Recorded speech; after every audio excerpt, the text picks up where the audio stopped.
আপনারা যারা মালয়েশিয়া যাওয়ার জন্য অপেক্ষা করতেছেন একটু থামেন।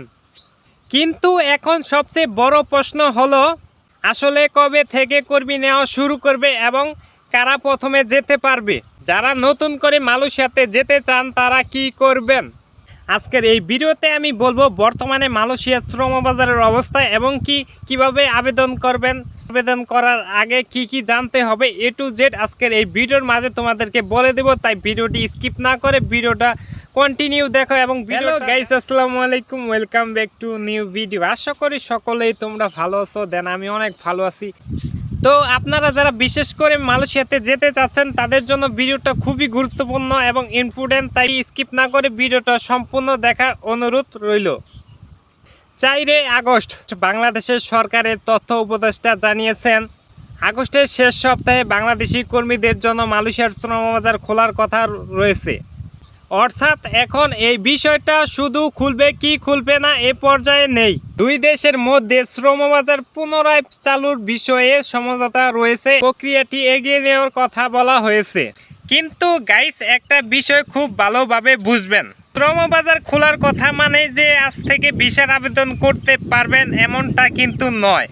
এখন প্রশ্ন হচ্ছে আপনারা যারা নতুন করে মালয়েশিয়াতে আসতে চাচ্ছেন তারা এখন কি করবেন। আপনারা এখনই কোনো দালালকে বড় অঙ্কের টাকা পয়সা এবং আপনার প্রয়োজনীয় ডকুমেন্টস আপনারা তাদেরকে দিবেন না, ঠিক আছে। আপনারা যারা নতুন করে মালয়েশিয়াতে আসতে চাচ্ছেন আপনারা একটু ধৈর্য ধরেন, ঠিক আছে। কারণ হচ্ছে মালয়েশিয়া নিয়ে নতুন কোনো খবর আসার সঙ্গে সঙ্গে অনেকেই সুযোগ নিয়ে বলতে পারে আপনাদেরকে, ভাই মালয়েশিয়া খুলে গেছে, সিট আছে, আজকে টাকা দেন, কলিং ভিসা হয়ে যাবে, এমনটা অনেকেই বলতে পারে। এ হতে সাবধান। কিন্তু আগে আপনি জানতে চাইবেন নিয়োগকর্তাকে, আপনার কাজ কি, আপনার বেতন কত, কোন প্রক্রিয়ায় যাচ্ছেন এবং সরকারি অনুমোদন কোথায়। কাগজপত্র যাচাই না করে এবং এদেরকে না যাচাই করে তাদেরকে টাকা পয়সা এবং আপনার প্রয়োজনীয় ফাইল তাদেরকে আমার মতে দেওয়া ঠিক হবে না। গাইস, আরেকটা গুরুত্বপূর্ণ বিষয় হলো মালয়েশিয়া আগে যাওয়ার বাংলাদেশি কর্মীদের নিয়ে বিভিন্ন সমস্যা সামনে এসেছে।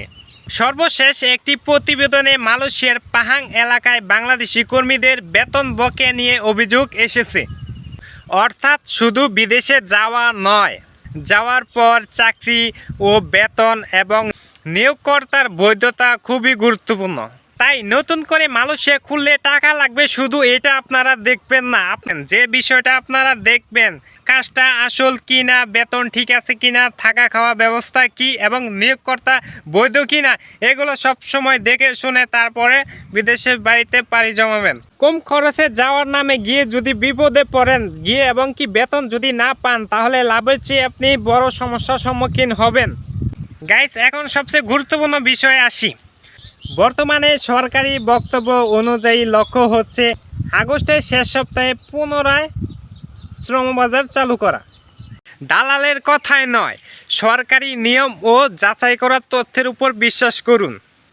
আর এই ভিডিওটা আপনার এমন একজন পরিচিত মানুষকে পাঠিয়ে দিন যে নাকি মালয়েশিয়া যাওয়ার জন্য অপেক্ষা করতেছে।